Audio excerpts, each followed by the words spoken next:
에너지 곡물 가격이 급등하면서 서민들의 물가 부담이 커지고 있는데요.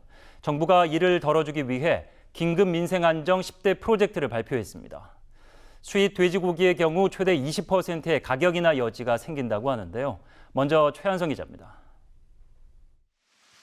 이번 대책에서 정부가 가장 중점을 둔 부분은 밥상 물가 안정입니다. 생활 밥상 물가 안정을 위해 먹거리 수입, 생산, 소비에 이르는 전 과정에 걸쳐 식료품, 식자재 원가 부담 완화를 추진합니다. 우선 수입 원가를 낮추기 위해 최근 가격이 오른 돼지고기와 식용유 등 식품 원료 7종에 대해 연말까지 할당 관세를 추가 적용합니다. 이렇게 되면 수입 돼지고기의 경우 최대 20%의 가격 인하 여지가 생깁니다. 커피나 코코아 원두를 수입할 때 붙는 부가가치세도 내년 말까지 면제하기로 했습니다.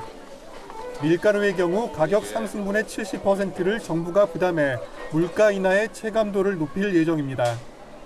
생산비 인하를 위해선 김치와 된장, 고추장, 간장 등 밥상 물가와 직결된 개별 포장 가공식료품의 부가세를 2023년까지 면제합니다.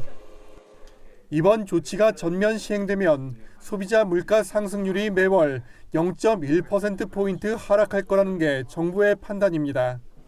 긴급 민생 안정 10대 보려 프로젝트를 시작으로 국민 생활과 밀접한 민생 과제를 지속 발굴하고 적기 추진해서 정부는 고물가와 고금리로 가계의 생계비 부담이 급격히 늘지 않도록 학자금 대출 금리를 상반기 수준인 1.7%로 묶고 승용차 개별 소비세 30% 인하 조치는 6개월 연장해 올해 말까지 유지하기로 했습니다. 가계의 통신비 부담 완화를 위해 3분기 중 5G 중간요금제 출시를 유도하겠다는 방침도 정했습니다. 윤석열 정부의 첫 민생 안정 대책은 이달 소비자 물가가 5%대에 진입할 걸로 예상되는 가운데 나온 것인데요. 다만 추경으로 62조 원 이상이 한꺼번에 풀리면 그 효과가 반감될 거란 우려가 나옵니다. OBS 뉴스 최한성입니다.